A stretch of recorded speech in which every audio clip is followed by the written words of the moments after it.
आज का हमारा जो टॉपिक है वो लोकायुक्त है। क्या है लोकायुक्त? लोकपाल, ये सेकंड ग्रेड में भी था, लेकिन अभी जो सेकंड ग्रेड में थोड़ा सा सिलेबस में चेंज हो गया, वहाँ लोकपाल है, लोकायुक्त हट गया है। लेकिन फर्स्ट ग्रेड में लोकायुक्त है, RS CET। सेकंड ग्रेड में भी अगर हम पढ़ेंगे लोक प्रशासन, तो वहाँ आपको लोकायुक्त पढ़ना ही पड़ेगा, क्योंकि सारे सब्जेक्ट SST लेवल में सेकंड ग्रेड में, और RS में तो है ही ये। तो ये कैसा निकाय है? सांविधिक और सलाहकारी निकाय है। सलाहकारी निकाय एक और कौन सा है? नीति आयोग भी है। विश्व में भ्रष्टाचार रोकने हेतु बनाई गई प्रथम एजेंसी थी ओम्बुड्समैन, 1809 में स्वीडन में बनी थी। और अन्य जो समितियां बनाई, ब्रिटेन ने कौन सी बनाई थी? Parliamentary commission. रूस ने पब्लिक प्रोसिक्यूटर बनाई गई थी, इन्होंने बनाई थी ये सारी समितियां।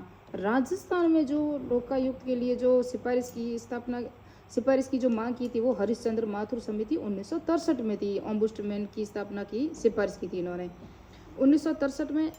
LM सिंघवी ओम्बुड्समैन को लोकपाल और लोकायुक्त नाम किसने दिया था? LM सिंघवी, जिसे कहते हैं लक्ष्मीमल सिंघवी समिति कह दो। 1963 में उन्होंने इनको नाम दिया था। 1966 में प्रथम प्रशासनिक सुधार आयोग हमने पढ़ा हुआ है। प्रथम प्रशासनिक सुधार आयोग, द्वितीय प्रशासनिक सुधार आयोग, इनके जो अधिकरण थे या किसी के 10 थे, कि प्रतिवेदन किसी के 10, किसी के 16, तो वो सब मैंने पढ़ाया हुआ है लोक प्रशासन में सेकंड ग्रेड के अकॉर्डिंग। लेकिन वर्तमान में लोक प्रशासन में जो प्रथम प्रशासनिक सुधार आयोग और द्वितीय प्रशासनिक सुधार आयोग दोनों ही हट गए हैं, सिलेबस में ये नहीं है। लोकायुक्त लोकपाल तो में पढ़ना ही पड़ेगा, क्योंकि एक दूसरे से जुड़े हुए हैं। तो मोरारजी देसाई भारत में लोकपाल लोकायुक्त संस्थान की स्थापना की भारत में जो मांग की थी 1966 में, राजस्थान में 1963 में, सॉरी 1963 में नहीं, 1963 में हरिश्चंद्र माथुर समिति के द्वारा। 1968 में सर्वप्रथम संसद में लोकपाल लोकायुक्त विधेयक रखा गया, जिसे लेकिन पारित नहीं हुआ था, ये रखा गया था। प्रथम राज्य जिसने विधेयक पारित किया था, तो विधेयक अभी तो रखा तो गया था 1968 में, लेकिन पारित नहीं हुआ। लेकिन पहली बार जो राज्य ये है ना, संसद में रखा गया था, ये राज्य लेवल पे, जो उड़ीसा ने 1970 में रखा था। ये first grade assistant professor RS सब में आता है।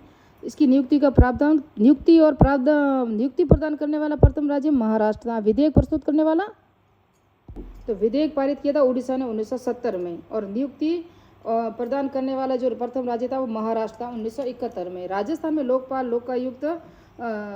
लोकायुक्त संस्थान की स्थापना 3 फरवरी 1973 में हुई थी।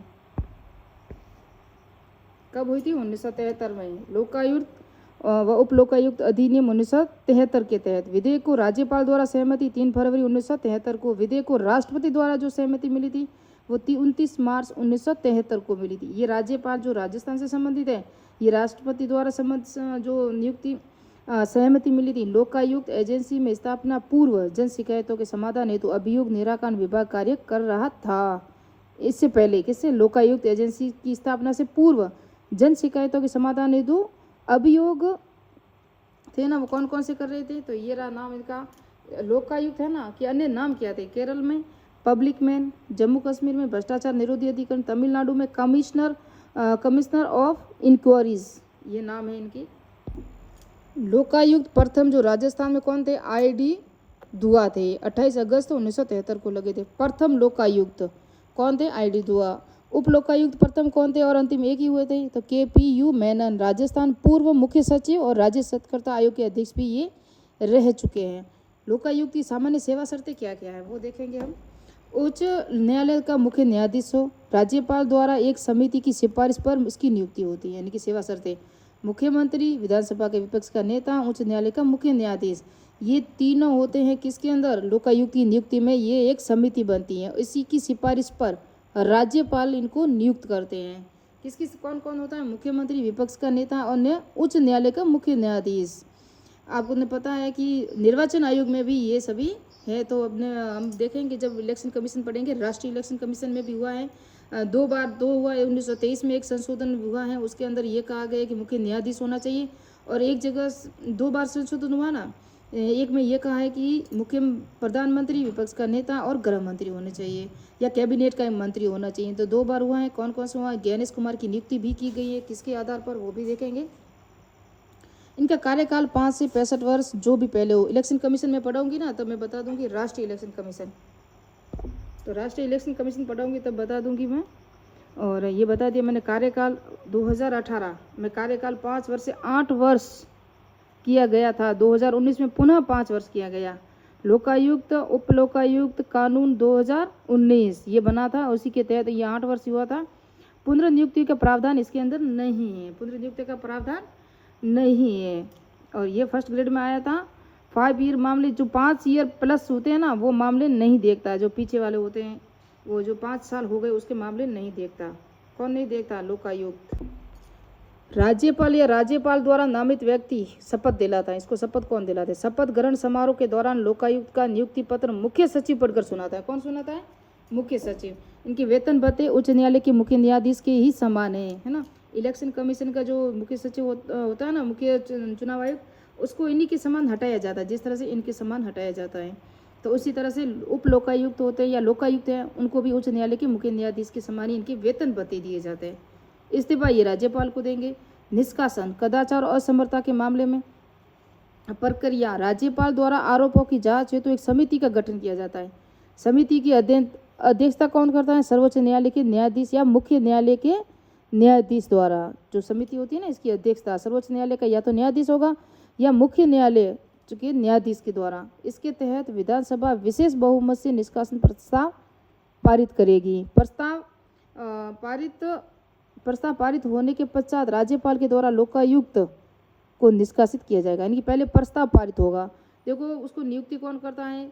मुख्यमंत्री होगा, विपक्ष का नेता होगा और मुख्य न्यायाधीश होगा। मुख्य न्यायाधीश जो होगा तो वो करेंगे इनको नियुक्ति। हटाने की प्रक्रिया में आपको विधानसभा में विशेष बहुमत, सामान्य बहुमत नहीं है, विशेष बहुमत से पारित होगा, फिर राज्यपाल उनको हटाएगा, है ना। और इनका जो नियुक्ति पत्र है वो कौन पत्र पढ़कर सुनाता है? मुख्य सचिव सुनाता है। और इनको शपथ कौन दिलाता है? राज्यपाल या राज्यपाल द्वारा नामित व्यक्ति। वार्षिक प्रतिवेदन राज्यपाल को देता है। वेरी इंपॉर्टेंट है, वेरी इंपॉर्टेंट है। लोकायुक्त संस्थान के सुधार हेतु जो समितियां बनाई गई थी वो कौन कौन सी थी?